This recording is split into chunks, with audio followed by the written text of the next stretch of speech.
Então, boa noite, né?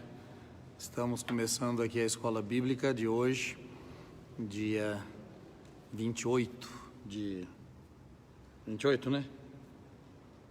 Ou é 29? É um desses dias aí. 28, né? 28 de abril. Eu não estou com a voz muito boa, vocês podem perceber, de maneira que vocês vão me perdoar, tá? Eu estou olhando, e também estou olhando assim porque o meu óculos de leitura de perto tá consertando, então eu estou meio assim recalchutado hoje, tá? Bom, são 8 e pouco, né? Primeiro eu quero agradecer o Jurandir, que tem sido para nós uma presença tão importante, tão boa. Obrigado, Jurandir. Está quase todas as noites aqui, nos ajudando nessas transmissões. E agora ainda ficou ontem no Terço dos Homens e fica hoje ainda nesse nosso empenho aqui da Escola Bíblica, né? Tem muita gente entrando, eu estou acompanhando aqui pela minha telinha. Então, bem-vindos todos vocês que estão entrando, estão mandando até positivos e outros desenhinhos ali, né? Que eu não sei o que são, mas são uns desenhinhos bonitinhos, não é? É isso aí. Eu tenho muita saudade de a gente poder se encontrar assim pessoalmente, né? Isso faz falta, mas parece que é necessário, né? Então a gente vai continuar fazendo até que o arcebispo diga outra coisa, tá bom? É importante que a gente esteja com a igreja, isso é muito importante, que a gente esteja com a igreja, tá? Existem pessoas muito boas, muito até puras de coração, que pensam de uma maneira muito singela, muito meiga, mas não quer dizer com isso que a gente deva seguir o pensamento delas, porque nós não fazemos igrejas particulares, nós não podemos ter igrejas particulares, nós temos que seguir a grande igreja, tá? E isso é importante, a unidade é muito importante. Em época de crise como essa, alguém tem uma ideia diferente e gera algo diferente e muita gente segue e em vez de ajudar, piora. Foi assim que começaram as grandes divisões dentro da igreja, né? Foi assim, tá? Martim Lutero, no século XVI, 1515, ele viu muita coisa errada na igreja, muitas atitudes, comportamento de clérigos e de pessoas ligadas à igreja, de leigos também, certos abusos, má compreensão da teologia, má compreensão da Bíblia, um excesso de devoção a santo, né?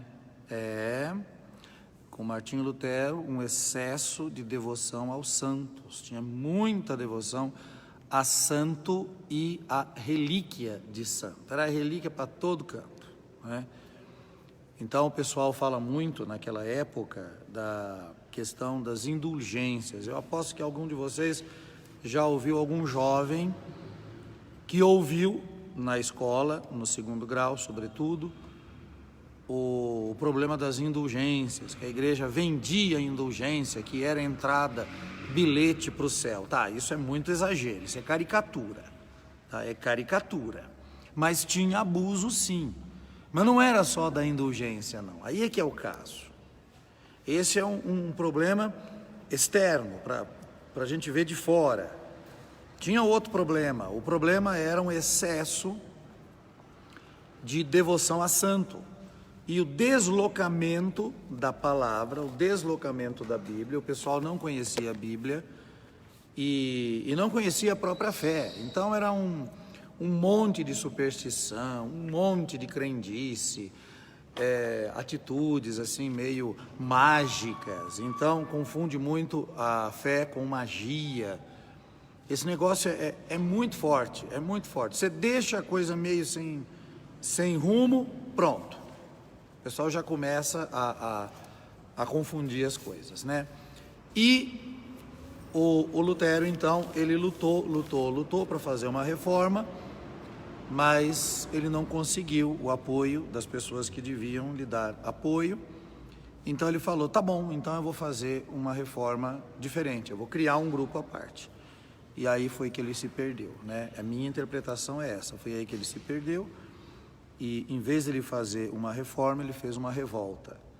Por outro lado, nós temos homens e mulheres que fizeram verdadeiras reformas. Eu vou citar um homem, Francisco de Assis, que no século XIII fez uma reforma extraordinária na igreja. Uma mulher, Clara de Assis, amiga de Francisco. Outro homem, Domingos de Gusmão, fez uma reforma impressionante na igreja, saindo, deixando os conventos, aquela vida muito estável, e indo para cidades, para fazer pregação, porque não tinha cidades, as cidades estavam aparecendo naquelas décadas, né? Depois de um período bem difícil na Europa. E aí então, o Domingos de Gusmão, ele criou um grupo de religiosos, como Francisco também tinha criado um grupo de religiosos, e a ideia deles era sair e fazer pregação. E para isso eles se preparavam intelectualmente muito bem. Outro que fez uma grande reforma na igreja foi Inácio de Loyola, né? Uma mulher que fez uma reforma na igreja extraordinária, Teresa de Ávila, na época dela, no século XVI, XVII, não me recordo agora, e outros personagens aí. Eles tiveram dificuldade, tiveram problema, mas eles estavam com a igreja. Eles não ensinavam coisas contrárias àquilo que a igreja propõe, tá? Eu não quero ser mais claro, porque eu posso aqui ser claro demais, né? Mas o que eu quero dizer por enquanto, nós vamos obedecer o que a igreja nos propõe, o que o Papa Francisco nos propõe, o que nosso arcebispo nos propõe, tá bom? É isso aí. Nós já estamos em várias pessoas, então vamos começar o nosso estudo. Evangelho de Mateus. Semana passada nós vimos, espero que vocês estejam me ouvindo bem, tá? Boa noite a todos vocês que estão nos acompanhando. Só depois, Jurandir, você me diga se o pessoal está me ouvindo bem, né? Porque eu não tenho um retorno, né?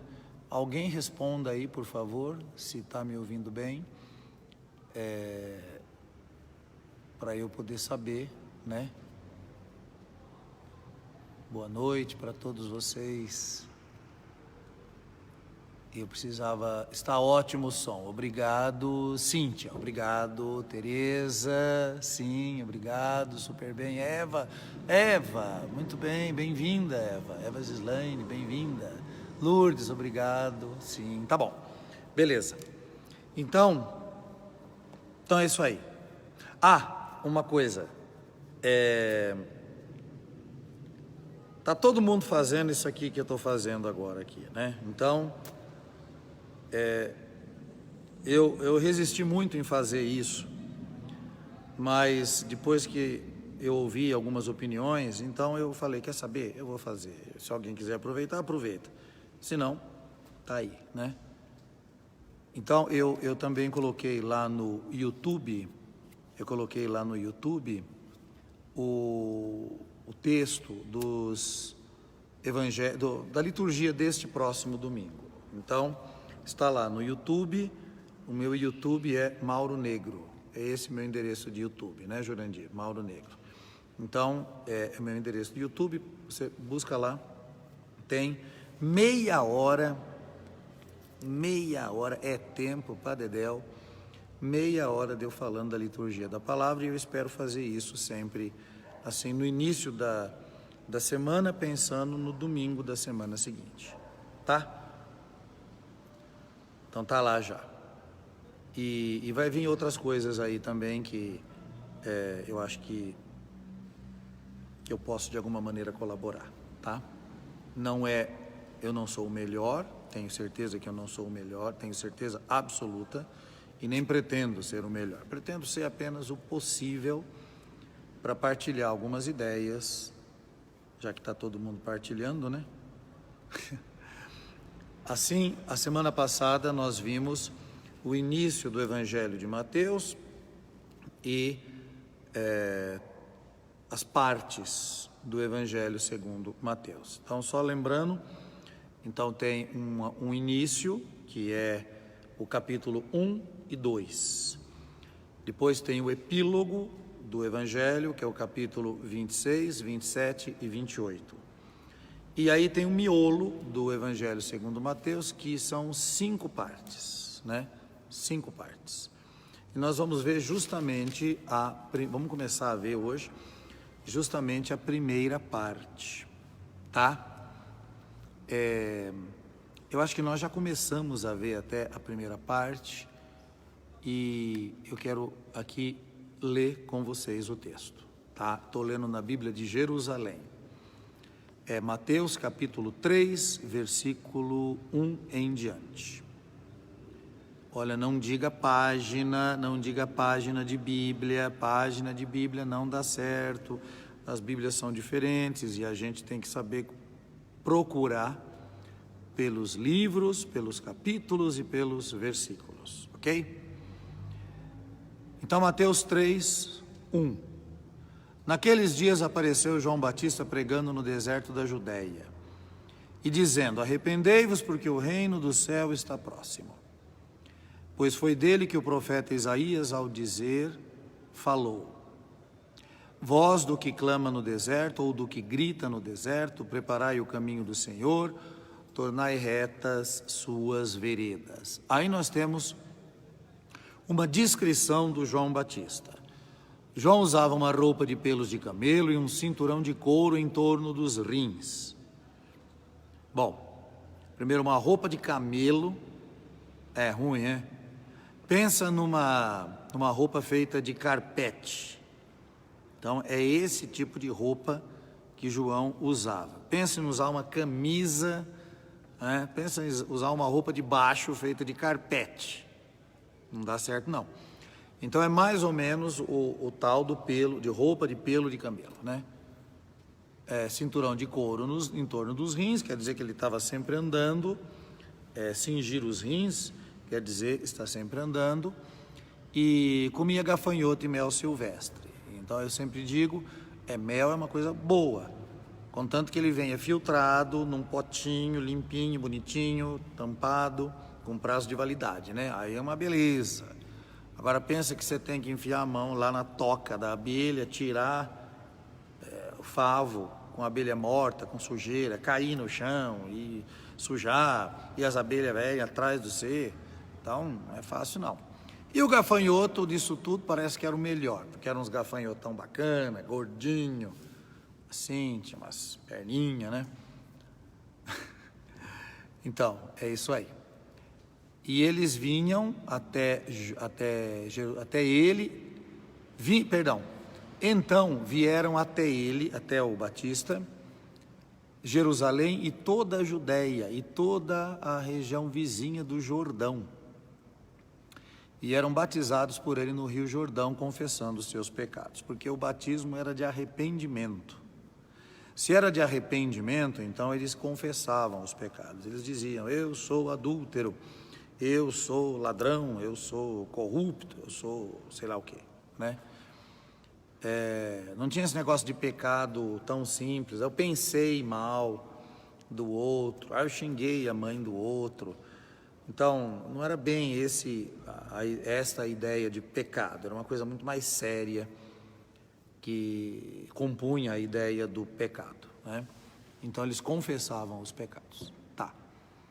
E aí, então, E aí então continua o texto aqui. E como visse o João, como visse muitos fariseus e saduceus que vinham ao batismo, João disse: raça de víboras. Pensa numa pessoa chamando aqueles que vão ser batizados, acolhendo e chamando todo mundo de cobra venenosa. Eita, que bela recepção, hein?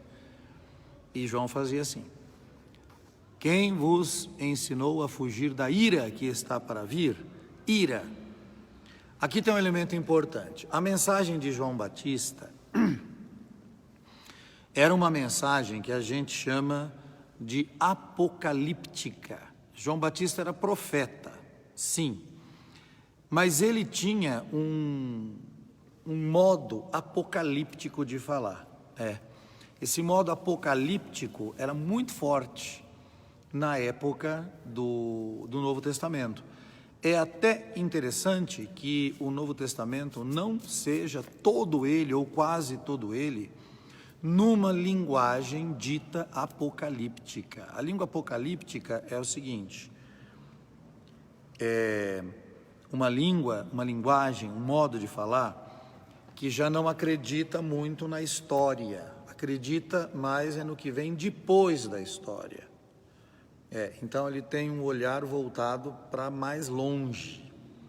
E por isso os personagens, as imagens, a argumentação, é tudo muito assim forte e extraordinária, um negócio assim meio que vem nas nuvens do céu, com grande poder e glória, né? É mais ou menos assim, tá? Tem um livro no Novo Testamento que é todo ele apocalíptico, que é o livro do Apocalipse. Mas tem outros textos no Novo Testamento que são apocalípticos, como também no Antigo Testamento tem textos de índole, de gênero literário, dito apocalíptico. E aqui quando João fala de ira que está para vir, ele está falando de castigo. Aliás, hoje uma pessoa me perguntou assim: por que que quando tem situações como essa daqui que nós estamos vivendo, que o tal do coronavírus aí está provocando toda essa situação aí, e nós conhecemos gente que passou por essa doença e morreu, né? Eu conheço gente, até paroquianos nossos aqui, que já infelizmente faleceram. Quando tem situações assim, difíceis, graves, tem sempre alguém que vem com essa história, que o mundo está acabando, que não sei quem, que não sei que santo está aparecendo, não sei para quem, e está mandando uma mensagem. Pois é, essas pessoas certamente são pessoas boas, eu não estou julgando a ética dessas pessoas, absolutamente não, tá? Então são pessoas honestas, pessoas boas, eu parto do princípio que todo mundo está falando com honestidade. Mas sinceramente, é o argumento da dificuldade. O argumento da dificuldade qual que é? É promessa e ameaça. É assim, é mais fácil a gente jogar a coisa para um tempo que não é o nosso, ou para alguém que não somos nós. Então, coloca tudo na mão de Deus. Tá, então, descarrega em Deus. Tá, eu não estou dizendo que não deva fazer isso, mas estou dizendo que e a minha parte e o meu compromisso. Então, colocar a mão na massa, se comprometer, né? E na época de crise, tem sempre esse tipo de argumento. O caso é que nós aqui, quais são as crises que nós ultimamente enfrentamos? Nós enfrentamos crises políticas. Crise política, nós enfrentamos muito crise política, né? Então aí a gente fala, e crise também visual, de coisas que a gente não via antes e agora a gente vê. Eu me lembro que quando começou esse tal de BBB aí, nossa, e o pessoal falava que era o fim de mundo. Hoje já assimilamos essas coisas, né? Eu assisti um dia um filme, já faz uns já faz bem uns 25 anos que eu assisti um filme, e ele era bem, quer dizer, me pareceu naquela época muito pesado sexualmente. Então tinha umas cenas de quase sexo, né? Eu assisti com um colega, né? E nós assim ficamos, nossa, mas que filme pesado, né? Aí outro dia eu fui assistir de novo, porque estávamos com alguém aqui em casa, estávamos vendo, fazendo uma visão de um tema, de um certo tema, e o filme abordava esse tema, e eu me lembrei, tem esse filme lá que eu assisti lá no passado, mas é meio pesadinho, viu? Ah, vamos ver. Você acredita que eu achei um filme leve? Aquelas cenas que antes me chocavam, não me chocaram mais. Por quê? Porque tem tanta coisa mais explícita num horário da tarde, mas tanta coisa mais explícita, que aquilo que eu vi é quase que normal, sabe? Então veja como a gente vai se adaptando. Isso é bom por um lado, por outro lado não é bom não, porque eu acabo me acostumando com aquilo que é errado. É perigoso também isso daí, né? Mas então, naquele tempo, quando saiu esse negócio aí de filmar o povo em situações assim íntimas, era escândalo, uma coisa fora do comum e tal, fim de mundo, tá? Aí nós temos também a crise do clima, né? Porque eu acho que todo mundo já percebeu que está mais quente agora, né? De 1880 para cá se mede a média de temperatura, se não mundial, pelo menos de um grande espaço do mundo. E então isso já faz mais de um século, né? Bem mais de um século, de 1880 para cá. E os 8 anos mais quentes da história, desde que isso começou, de 1880 para cá, aconteceram nos 10 últimos anos. Então, os 10 últimos anos, teve 8 anos que foram os mais quentes desse período todo. Então, será que ninguém percebe que alguma coisa está acontecendo, e uma coisa grave está acontecendo no mundo? Então, nessas situações é que surgem as vozes que já não acreditam mais na solução aqui, na solução da história, na solução do trabalho duro, dedicado, dia após dia. Então, acreditam sim numa coisa extraordinária, numa coisa que cai do céu, numa coisa que foge, que rompe toda lógica do dia a dia e da própria história. É a linguagem semelhante, é o estilo semelhante ao que nós chamamos de Apocalipse, que na Bíblia é até bem comportado, porque em outros textos, outros livros de índole apocalíptica são até mais, assim, exagerados. Mas uma das características vai vir alguém, geralmente é Deus, e vai castigar todo mundo, e vai acabar com esse negócio todo, e vai fazer aquele arraso, né, para colocar ordem na casa. É mais ou menos assim, né? Então, o João Batista tem essa linguagem. E até Jesus tem, de certa maneira, em alguns momentos, esse tipo de linguagem também. Não é estranho que Jesus tenha esse tipo de linguagem, porque é uma linguagem muito forte na época. Como eu disse, é até interessante que o Novo Testamento não tenha muitos mais textos de natureza, de índole apocalíptica. Tem apenas o livro do Apocalipse, que são 22 capítulos, e tem alguns textos aí dos evangelhos e também alguns pedaços de cartas que são de índole, de argumento apocalíptico. Então, tudo isso por causa da ameaça de João Batista, que diz assim, nós temos várias pessoas aí que entraram aqui no Facebook. Bem-vindos todos, tá? No capítulo 3, versículo 8. Então, estamos em Mateus, capítulo 3, versículo 8. João Batista diz: produzi então fruto digno de arrependimento. E não penseis que basta dizer, temos por pai Abraão, pois eu vos digo que mesmo destas pedras, Deus pode suscitar filhos a Abraão. Né? O machado, olha só a ameaça de João, o machado já está posto à raiz das árvores, nossa. E toda árvore que não produzir bom fruto será cortada e lançada ao fogo. Nossa, é uma ameaça forte essa aqui, hein? E o Batista continua. Eu vos batizo com água para o arrependimento, mas aquele que vem depois de mim é mais forte do que eu.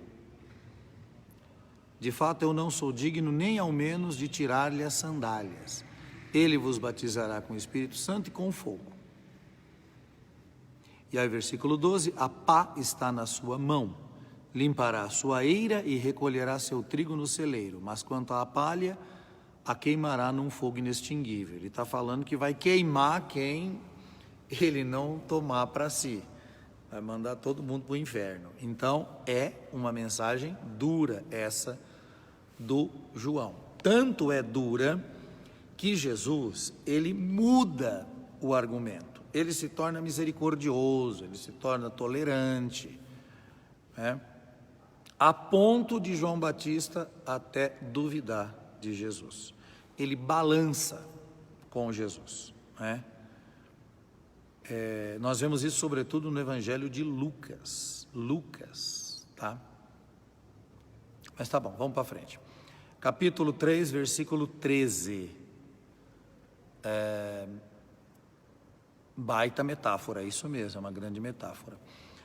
O apocalipsismo é uma grande metáfora da história, da vida e do mundo também. Vocês assistiram aquele filme O Nome da Rosa? Eu tenho um livro, né, de Umberto Eco, que é um romance polifônico, bastante interessante, difícil de até ler. E tem o filme que já tem bem uns mais de 30 anos, é um filme bem antigo, é com Christian Slater, Valentina Vargas e o Sean Connery, que eu admiro demais como ator, né? E o diretor é Jean-Jacques Arnaud. Esse filme, ele é muito ligado ao Apocalipse, porque eles creem que o mundo está acabando, e o céu está caindo, e as coisas ruins estão soltas, e é tudo um desespero enorme. E no meio desse desespero enorme, de gente que crê nessas coisas todas, tem uma voz da razão, que é William de Beckersville, que é um monge, um franciscano, aliás, que é muito inspirado nos escritores antigos, que é muito inspirado nos escritores da época dele, que estavam analisando a natureza. Então ele é muito mais centrado e ele lê o texto com mais tranquilidade, né? E é isso que a gente deve fazer, ler o texto com tranquilidade e com maturidade, sabendo que nem tudo é claro. Não pense que tudo vai ficar claro, tá? Outro dia uma pessoa falou, eu gosto que o do padre explica porque tudo fica claro. Bom, não é que tudo fica claro não, tem muita coisa que não está clara. E a gente tem que continuar estudando, tá? Cada geração precisa descobrir e redescobrir a Bíblia, cada geração. Bom, vamos para o capítulo 3, versículo 13. Desculpa a minha voz não está muito boa. Velho é assim mesmo, quando fica velho, fica assim. Então, nesse tempo veio Jesus da Galiléia ao Jordão, até João, a fim de ser batizado por ele. Mas João tentava dissuadi-lo, dizendo, eu é que tenho necessidade de ser batizado por ti, tu vens a mim. E Jesus, porém, respondeu, deixa estar por enquanto, pois assim nos convém cumprir toda a justiça. E João consentiu. Bom, tem muita coisa aqui para a gente tirar, tá? Primeiro, a ideia de Jesus indo até o Jordão. Até agora, Jesus estava quieto em Nazaré da Galiléia, Estava lá, sossegado, vivendo a vida dele. E de repente ele aparece. Jesus não era conhecido. Jesus era um ilustre desconhecido, tá? Mas ele precisa ser conhecido. Quem é que podia legitimar Jesus? Quem é que podia tornar Jesus conhecido? Quem? João Batista. João Batista é o cara. Ele é o cara, João Batista. Ele consegue ser a ponte de Jesus, entre Jesus e o conhecimento das pessoas, tá? Então, por isso que Jesus vai até João Batista, para ser conhecido pelos outros. E o fato dele ser batizado não tem nada a ver com o nosso batismo. O pessoal faz Quando a pessoa faz assim essa pergunta para mim, como eu não estou vendo ninguém, eu posso falar, tá? Mas o pessoal faz assim: padre, por que nós batizamos criança, sendo que Jesus foi batizado adulto? Mas não tem nada a ver o batismo de João com o nosso batismo. O batismo de João é um batismo de arrependimento. O batismo de Jesus, que Jesus nos oferece, é um batismo de salvação, de mergulho no seu mistério. Quer ver? É mais ou menos que nem lavar a mão. Lavar a mão antes do coronavírus era para a gente estar com a mãozinha limpa. Hoje, além da gente ter a mãozinha limpa, a gente tem a mão esterilizada, sem o tal do vírus, né? Então veja, tem um sentido renovado lavar as mãos. Percebe? Assim, a ideia de batismo, porque o verbo batizar, baptizo em grego, quer dizer mergulhar. É isso, mergulhar. Imagina mergulhar numa realidade. Tem gente que diz assim: fulano mergulhou de cabeça. O que a pessoa quer dizer? É uma metáfora. O que a pessoa quer dizer? Que o fulano se envolveu totalmente naquele projeto, naquela situação, com aquela pessoa, com aquele problema. Entende? Então, o mergulho, batismo é mergulho. João Batista propõe um batismo como sinal de arrependimento, de mudança. Jesus propõe um batismo como sinal de salvação. E o batismo nasce do lado aberto dele na cruz, no sangue e na água que saem do seu lado aberto. O batismo de João era um batismo de passagem. O de Jesus é um batismo de transformação. É uma outra coisa, né? Bom, esse é um elemento. O outro elemento: a igreja batiza, sim, adultos. Eu já batizei muitos adultos, muitos. Aliás, em muitos lugares hoje, no norte da Europa, tem um conhecido meu que vive no norte da Europa, né? E então ele me disse ele é missionário lá. Então ele disse: tem muitos adultos que nunca tiveram história com a igreja, e nem os pais tiveram história com a igreja, e esses adultos agora estão vindo para a igreja. Então nem eles e nem os pais deles, talvez os avós, tiveram algum contato com a igreja. Mas essa é a segunda geração sem contato com a religião cristã, qualquer tipo de religião cristã. E eles estão agora vindo para a igreja, pedindo batismo. Interessante esse fato. Eles são adultos, né? Então a igreja batiza adultos, sim. Agora, por que a igreja batiza criança? Porque, nós temos agora 101 pessoas aqui ao vivo, não é? A maioria de vocês são pais, mães, talvez avós. Então você tem o seu filho ali, né? E, que bonitinho, né? Mas eu não posso escolher para ele a roupa, né? Porque, e se ele não gostar dessa cor que eu estou colocando nele? Então eu vou deixar que ele cresça para ele escolher a cor, né? Aí você vai dizer: mas isso é uma coisa absurda, porque a religião não é essencial à vida. A roupa é essencial à vida, sobretudo para uma criança recém-nascida. Concordo. Tem muita gente que vive sem religião. É possível. É possível, claro, é. Para mim, no caso, não. Mas para muita gente é. Certamente outra coisa vai substituir a religião. Agora, escola. Todo mundo, ou quase todo mundo, quando eu trabalhei na escola,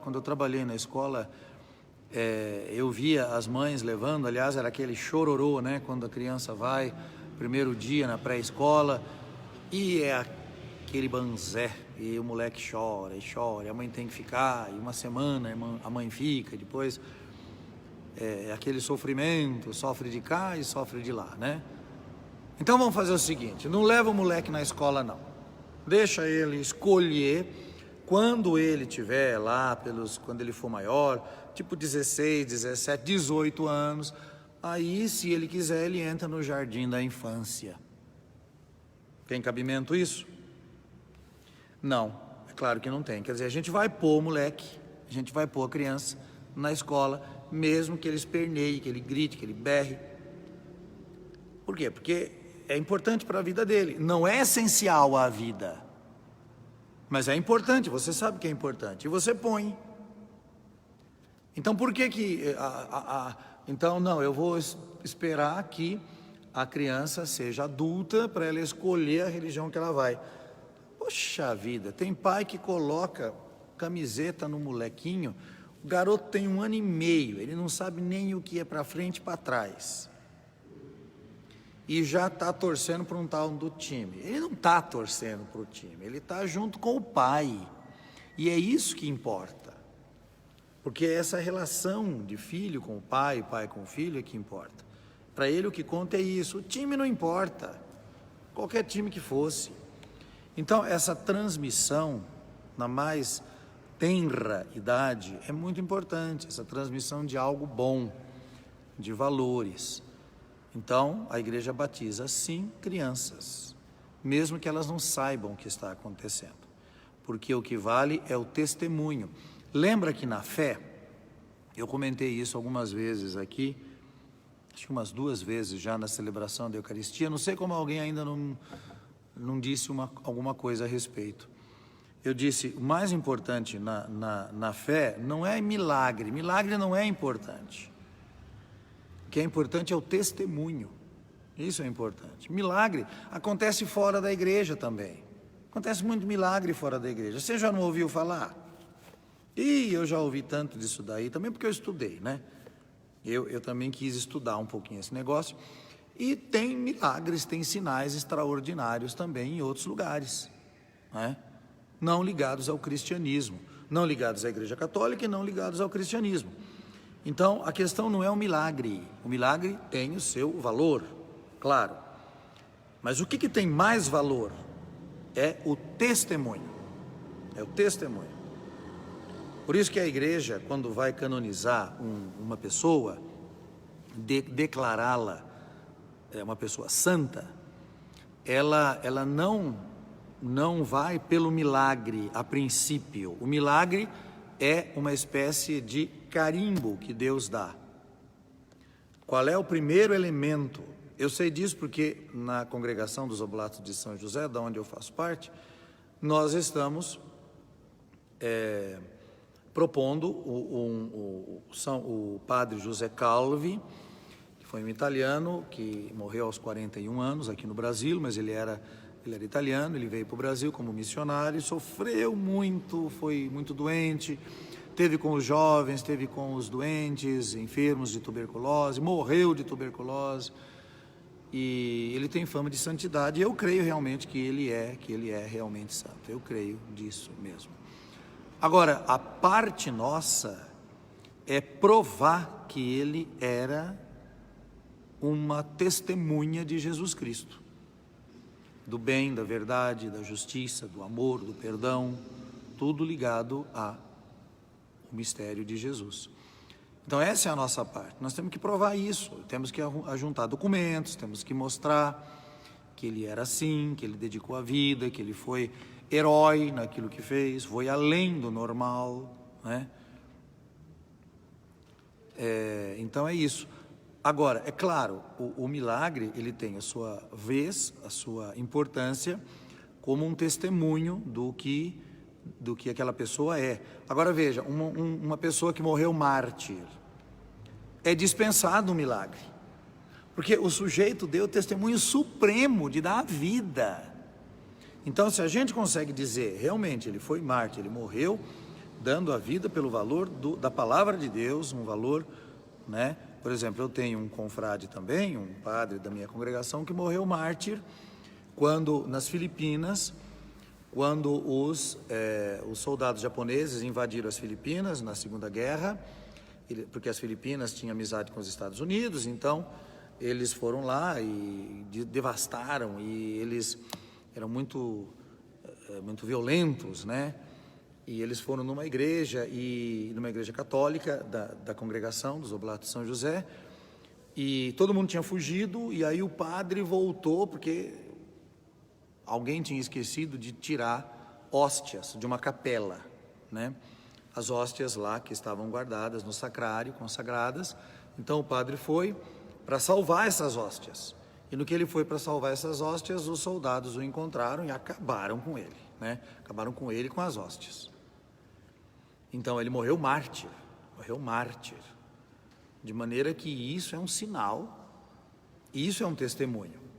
Então nem precisa de um outro milagre para que a pessoa seja declarada santa. Se ela deu um bom testemunho antes e deu esse testemunho com a vida, então é isso.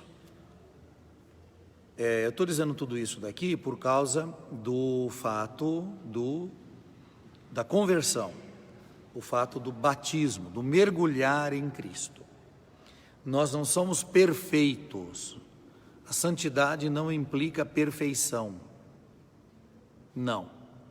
A santidade implica possibilidade. Quer dizer, a santidade, isto é, estar próximo de Deus, me torna possível de ir ao encontro das coisas que Deus tem a me oferecer. Não me torna perfeito, porque eu não sou perfeito. Então, você sabe a data do teu batismo? A data do batismo, eu sei a minha, você sabe a tua? Então, se você foi batizado aqui na paróquia, depois uma hora liga para cá para saber que dia que foi, tá?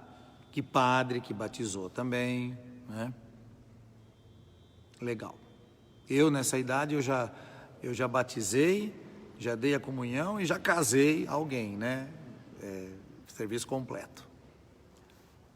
Tá bom. O que Jesus responde no capítulo 3, versículo 15 a João Batista?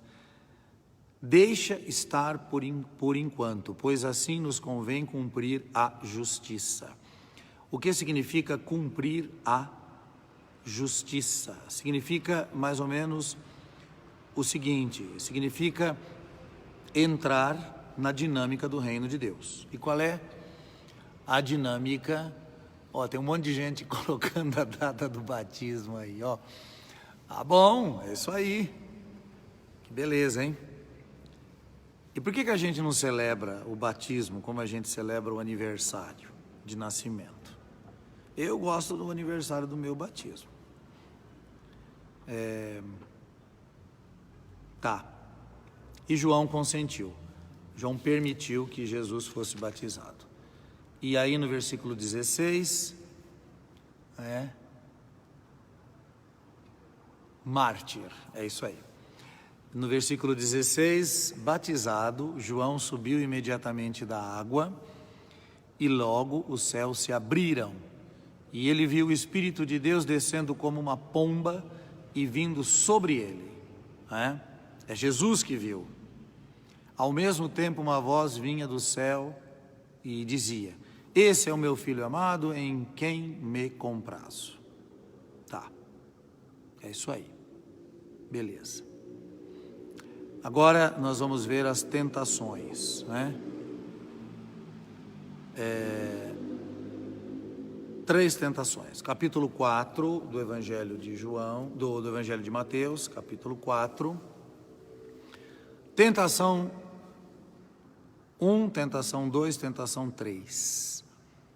Jesus então foi levado pelo Espírito ao deserto. Deserto é lugar difícil.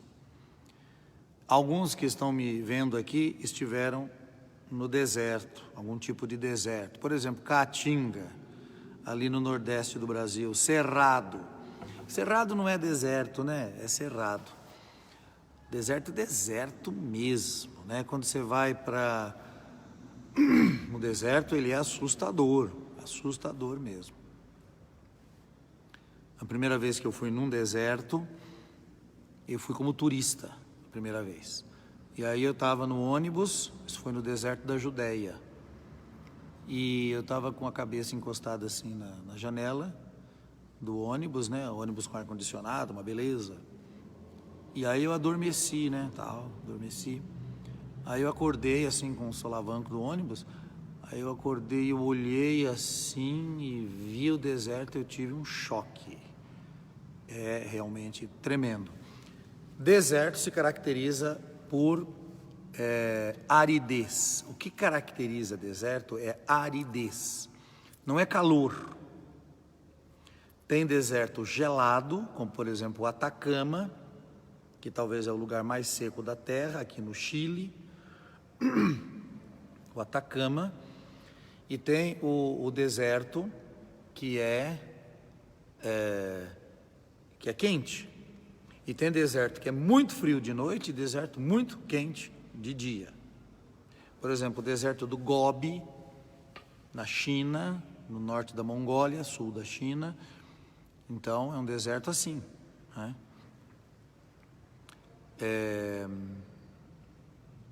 O deserto é um sinal da procura do homem em relação a Deus e da procura do homem também em relação a si mesmo. Toda pessoa, todo personagem bíblico importante tem uma etapa de deserto. Todo personagem tem.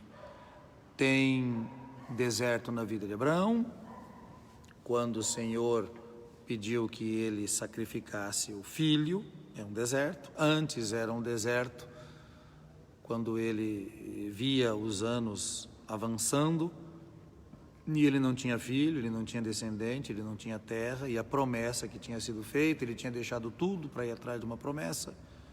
É assim.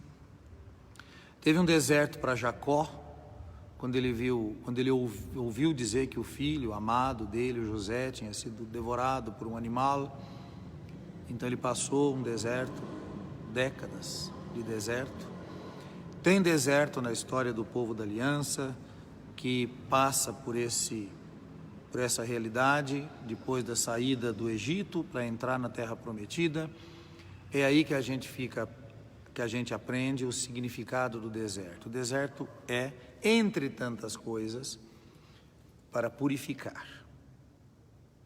São Paulo tem uma imagem também a respeito, quando ele diz que é aqueles que são ouro, pessoas que têm o valor como de ouro, têm que passar também por uma purificação.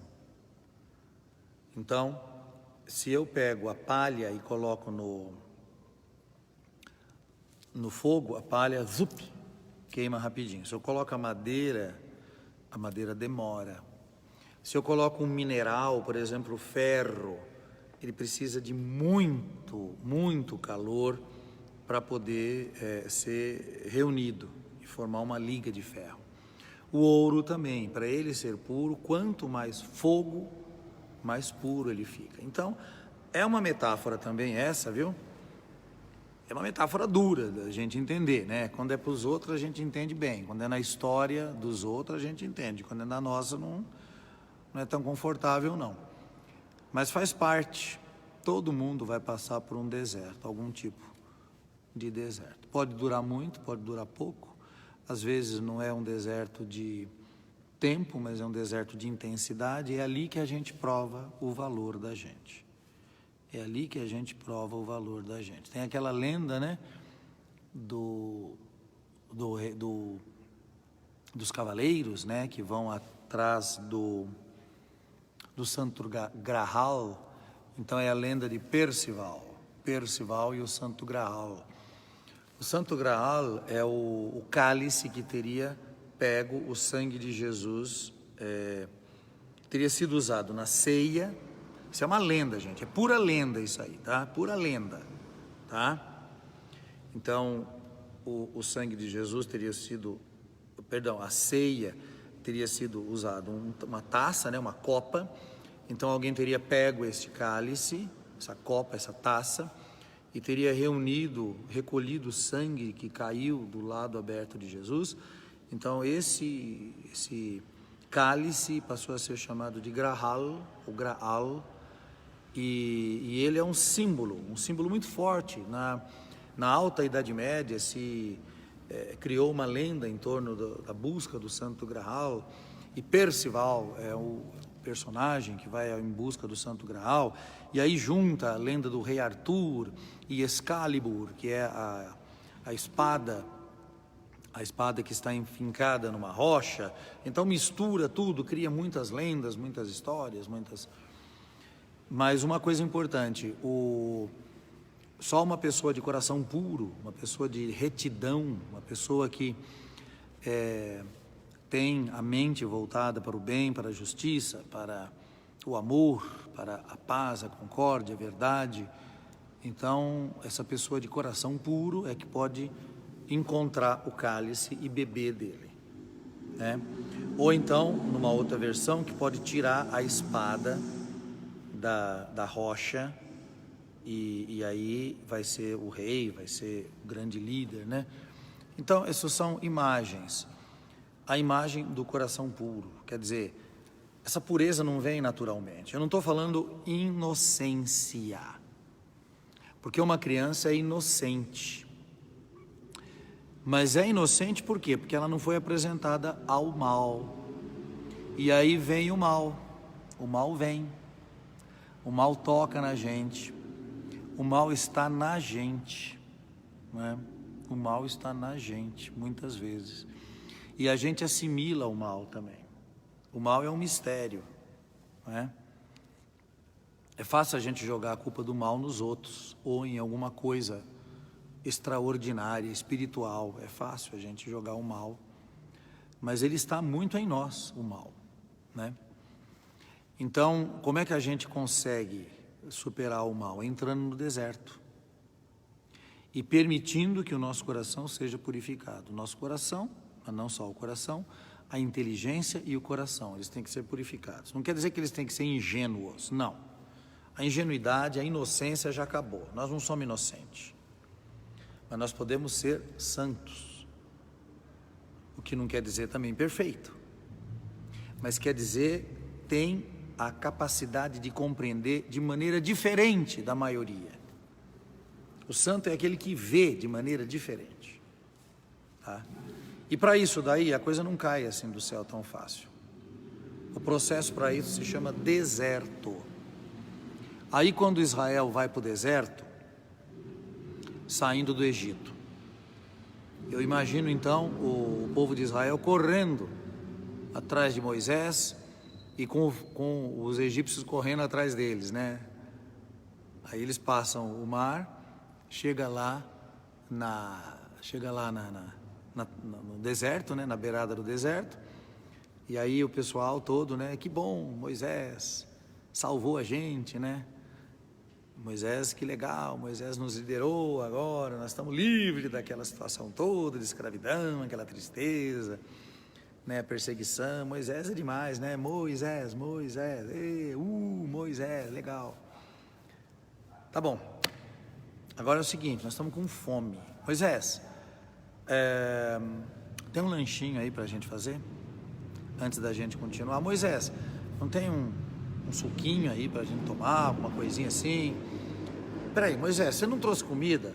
Mas, Moisés, tem dó. Você trouxe nós aqui pra quê? Pra morrer de fome? Ah, lá no Egito a gente tinha carne, a gente tinha pão, a gente tinha cebola, a gente tinha até alho que a gente podia comer. Ai, que saudade dos alhos. Então vamos voltar para lá. E é aí que começa a confusão toda. De maneira que é fácil a gente sair do Egito. É fácil. O problema não é sair do Egito, o problema é tirar o Egito de dentro. Aí que é difícil. É que nem o sujeito, com todo respeito, tá? O sujeito que, para se limpar da droga, ele vai para um lugar diferente, beleza, e lá ele fica limpo. Só que o problema está lá dentro ainda. Então, quando ele volta para o lugar dele, se ele não tirou aquilo de dentro, é capaz que volte tudo. De maneira que é um caso muito sério esse daí. Por isso o deserto. O deserto, então, representa um pouco tudo isso daí. Aí Jesus, vamos para o capítulo 4, já são 9 horas e poucos minutos. Então Jesus foi levado pelo Espírito ao deserto para ser tentado pelo diabo. Quer dizer que é o próprio Espírito de Deus que leva Jesus para o deserto. Por quê? Porque Jesus precisa passar pela experiência que o homem passa.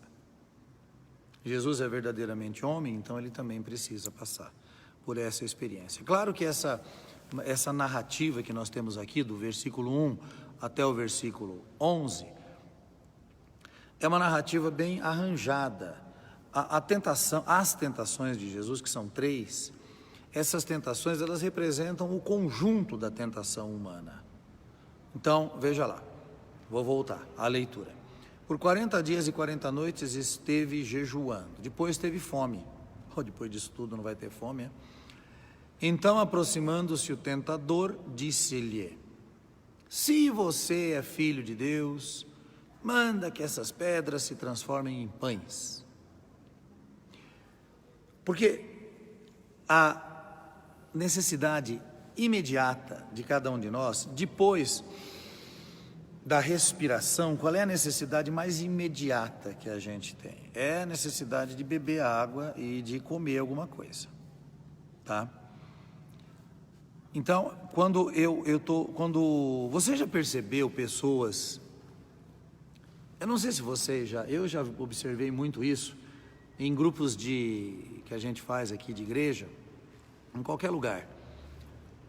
Dá um chá de cadeira para o pessoal, umas 3 horas assim, e atrasa o intervalo, atrasa.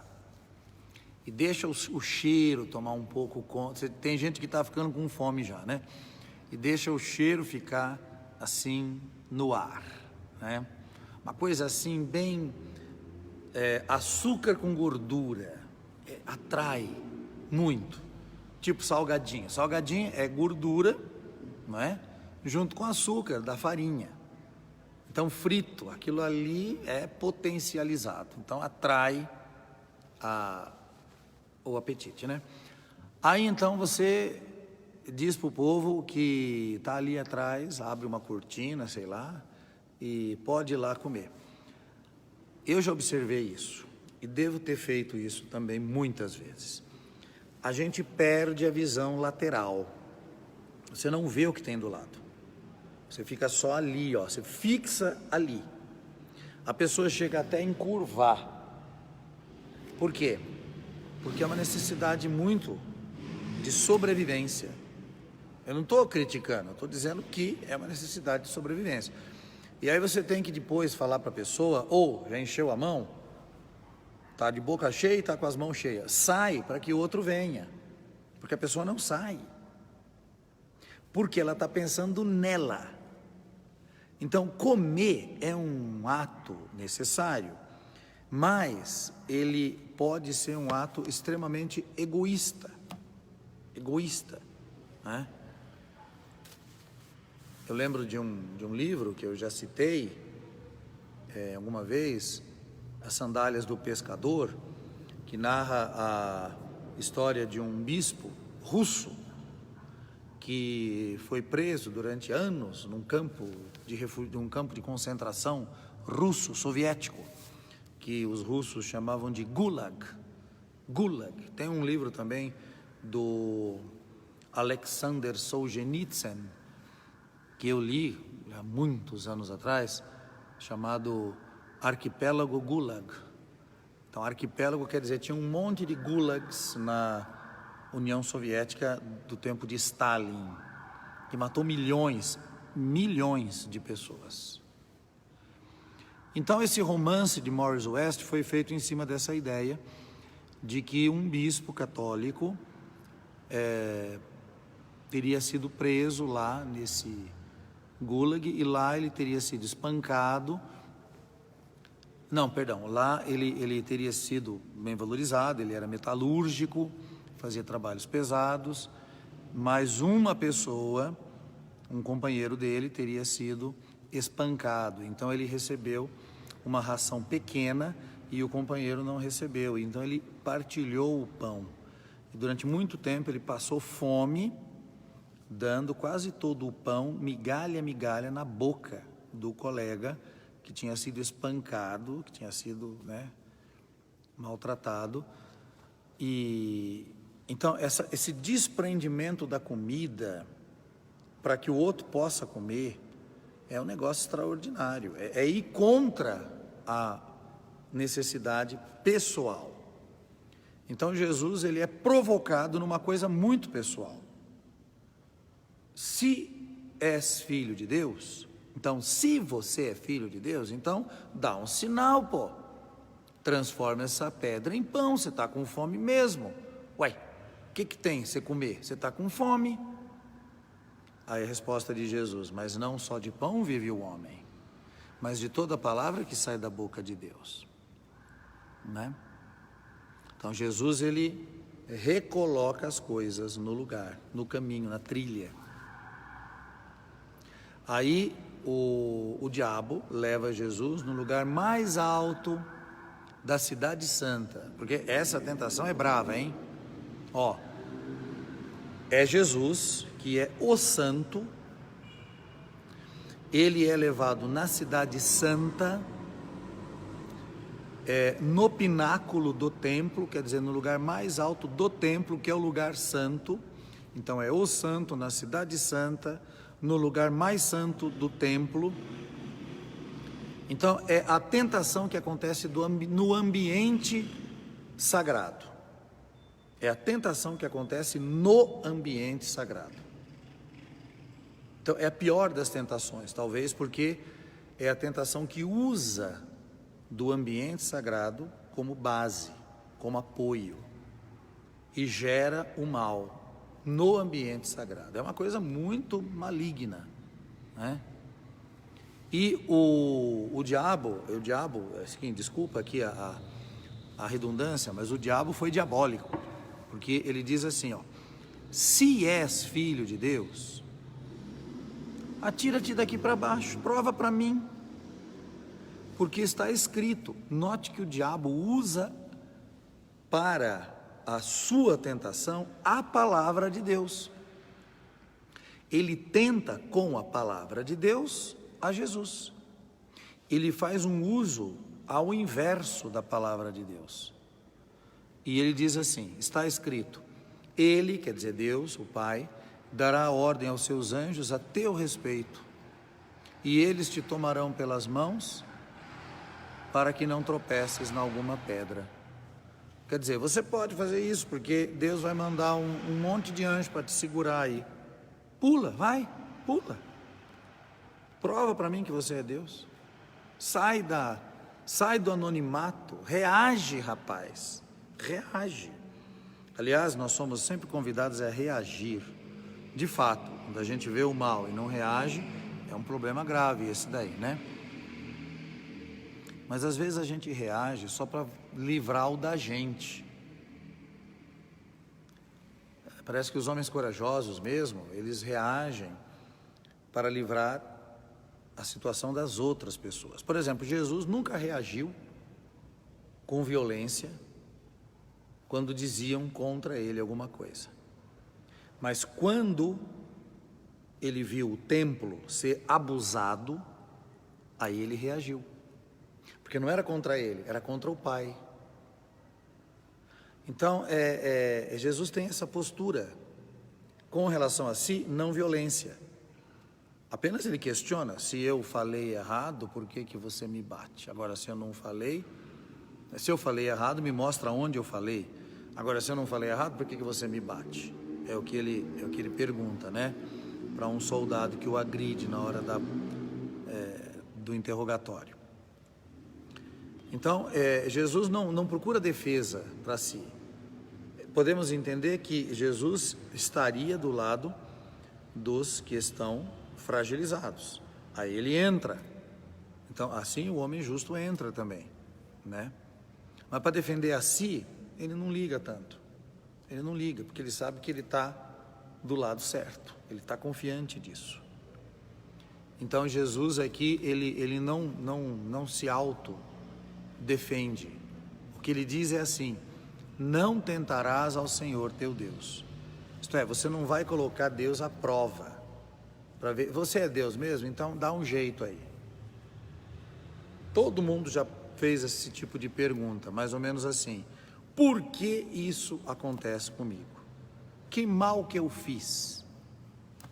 Todo mundo, eu também, e muitas vezes já fiz essa pergunta. É a situação do deserto. É a situação do deserto. Eu recomendo que você leia os escritos de Santa Teresa de Ávila, ou o escrito de São João da Cruz, Noite Escura, ou um escrito que eu já falei algumas vezes, A Escada do Paraíso, de São João Clímaco, né? Acho que eu já falei até na escola bíblica sobre esse texto. Todos eles falam desse momento pelo qual Jesus passou. Sabe, é quando o sujeito coloca Deus na parede e quer que Deus dê um jeito, de qualquer forma. Eu entendo quando uma pessoa está realmente numa situação complicada, eu entendo que a pessoa quer uma solução, e quer uma solução imediata, claro. Eu também já quis, e certamente vou querer também, naquele momento. Mas é aí então que eu preciso voltar ao texto bíblico e perceber a coisa. Bom, mas para acabar, Jesus tornou o diabo, a levá-lo agora para um monte muito alto, e mostrou-lhe todos os reinos do mundo com o seu esplendor, né? Tipo assim, BBB, né? Olha, eu sou maravilhoso e vocês têm que me adorar, vocês têm que me amar porque eu sou maravilhoso, né? E eu vou ganhar e todos vão me aplaudir, e é muito bonito tudo isso. E aí o diabo diz: tudo isso eu te darei se prostrado me adorares. Mentiroso dos infernos. Aquilo não é do diabo, não é. Mas ele mente. É o que nós muitas vezes sentimos, né? Por que eu não posso fazer isso? Todo mundo está fazendo, não é? Ou por que eu não posso fazer? Ninguém está vendo. Então a gente se permite a fazer as coisas, porque a gente acha que é o melhor. Então eu sou bom demais, eu sou maravilhoso.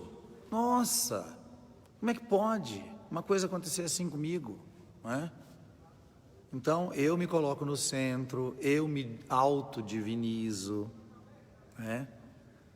Então aquela sensibilidade excessiva em torno da gente mesmo, não é? Tem que tomar um pouco de cuidado com isso. E aí a resposta de Jesus: vai-te, Satanás, porque está escrito: ao Senhor teu Deus adorarás e a Ele só prestarás culto. Então, gente, eu vou falar um negócio aqui, não me levem a mal, tá? Mas nessa época é muito forte, nessa época que nós estamos de isolamento, e um pouco antes ainda disso, é muito forte na igreja as pessoas fazerem sucesso, através desse recurso aqui que eu estou usando aqui, né? E a gente tem que tomar muito cuidado, porque isso daqui é tão furado, gente, sabe? Eu podia dar alguns exemplos aqui, mas os exemplos são de pessoas que estão vivas e poderia ser um pouco grotesco também, né? Mas Ninguém é perfeito. E eu não sou perfeito, não. Mas não sou mesmo. E quem convive comigo sabe que eu não sou perfeito. Porque é você que me vê aí, ai, que maravilha, né? Mais ou menos, né? Mas quem convive sabe que eu não sou. Tenho iras, tenho medos, tenho reações, tenho preguiças, tenho... Isso sou eu e um pouco você também. Somos assim. Agora o que a gente precisa fazer? A gente precisa saber se conviver, pô. Se perdoar. Não é fácil, não. Eu estou tentando aprender até hoje. Acho que nunca vou aprender. Tá? Mas eu não sou, como diz lá no Paraná, eu não sou o ó do Borogodó. Eu não sou o ó do Borogodó. Quer dizer, eu não sou o centro de todas as coisas. Mas de jeito nenhum. E de repente, porque a gente sobe um pouco, faz fama, isso acontece muito com colegas, sabe? Padres, inclusive. E aí o sujeito acha que pode tudo, né? Tem um pregador na igreja, um leigo, que era um grande pregador, eu nem sei se ele está vivo ainda, por isso que eu não vou dizer o nome dele também. Mas ele era, nossa, ele era muito importante, a gente ouvia, a gente seguia, a gente admirava, escreveu muita coisa, fez música, fez poesia, fez livro. E de repente ele percebeu, pô, eu estou com tudo, né? Então eu posso também dar umas escapadinhas. Outros dão escapadinha, por que eu não posso dar uma escapadinha? E aí então, de escapadinha em escapadinha, ele foi permitindo a si próprio de ter uma vida dupla. Essa vida dupla acabou uma hora aparecendo, né? E aí ele disse, eu não acredito mais em nada disso, eu vou voltar para aquilo que eu era, porque eu era muito mais feliz. E deixou muita gente perplexa, né? Então, é assim. E acaba aqui o texto, porque o Jurandir está me dando já a ideia e está me avisando que está chegando no final do tempo. Com isso, o diabo o deixou, né? E os anjos de Deus se aproximaram e puseram-se a servi-lo. Então, 3 pecados. Primeiro pecado, pão, alimento, portanto. O segundo pecado, a identidade. Se você é filho de Deus, então prova para mim. E eu coloco Deus no meio do rolo. Mostra que Deus existe do teu lado. Ele vai te salvar se você pular.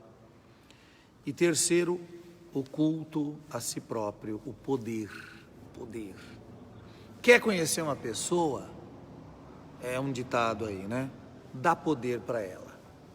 Você vai conhecer a pessoa. Você vai saber se a pessoa é uma pessoa generosa, boa, honesta, justa, fraca, ou se ela é opressora, pusilânime, sabe?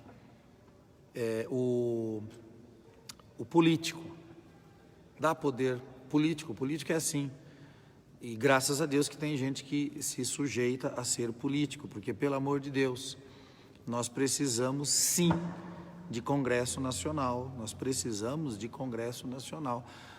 Pode ser que uma boa parte deles seja gente que realmente é vergonhosa. Agora, por quê? Porque alguém colocou eles lá. Entende? Eles não foram obrigados a entrar lá. Alguém colocou.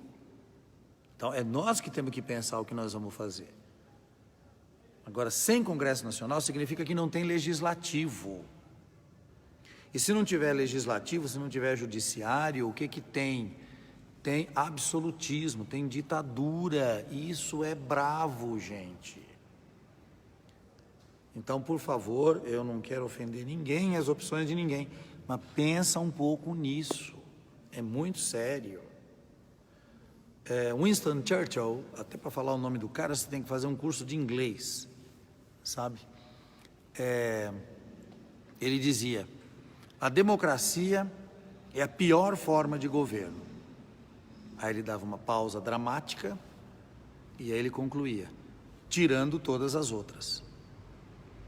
Quer dizer, é a pior forma de governo, tirando todas as outras, que são muito piores, sabe? Então, graças a Deus, nós estamos num regime democrático, graças a Deus isso aí existe, tá bem? Bom, tá. eu vou para lá, vão para cá e podia ter ido mais avante, né? A semana que vem, mas que eu já tô com a voz também meio complicada, né? Semana que vem nós continuamos e aí nós vamos ver Jesus escolhendo os discípulos e temos que começar o discurso da montanha, o sermão da montanha, tá bom? Então é isso aí, eu peço que vocês leiam o Evangelho de Mateus a partir do capítulo 4, versículo 12 em diante. Pode ler todo o capítulo 5, 6 e 7 também, tá? Que é o Sermão da Montanha, é muito interessante, ok? Bom, eu mais uma vez informo vocês que lá no YouTube, né? Lá no YouTube tem uma pequena partilha da liturgia da palavra do quarto domingo do tempo da Páscoa, né? E eu já falo bastante aqui na igreja, então lá eu falo mais ainda, né? Tem meia hora lá, um pouco mais de reflexão sobre a liturgia do próximo domingo, ok? E eu estou pensando também em fazer uma proposta de partilha de um curso que eu dei aqui na Escola de Teologia Frei Galvão, aqui da região Santana, cujo título é Liturgia de Fonte. Liturgia de Fonte. Então, estou pensando em montar esse de modo assim visual, para a gente poder partilhar algumas ideias também, tá bom? Mas eu agradeço muito vocês, a vossa atenção, a vossa paciência e a vossa tolerância a meu respeito. Participem conosco aqui da celebração da Eucaristia no Facebook, no Instagram. E gente, assim que passar essa situação aí, né? E que a gente aos pouquinhos puder nos encontrar novamente, vamos nos encontrar, vamos nos cumprimentar e vamos celebrar a possibilidade que a gente tem de crer e crescer juntos. Vocês me ajudam demais, vocês não têm ideia como vocês me ajudam. E eu gostaria de ajudar um pouquinho cada um de vocês, tá?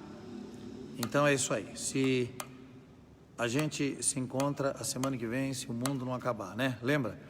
Boa viagem, feliz aterrissagem para todos vocês. Obrigado.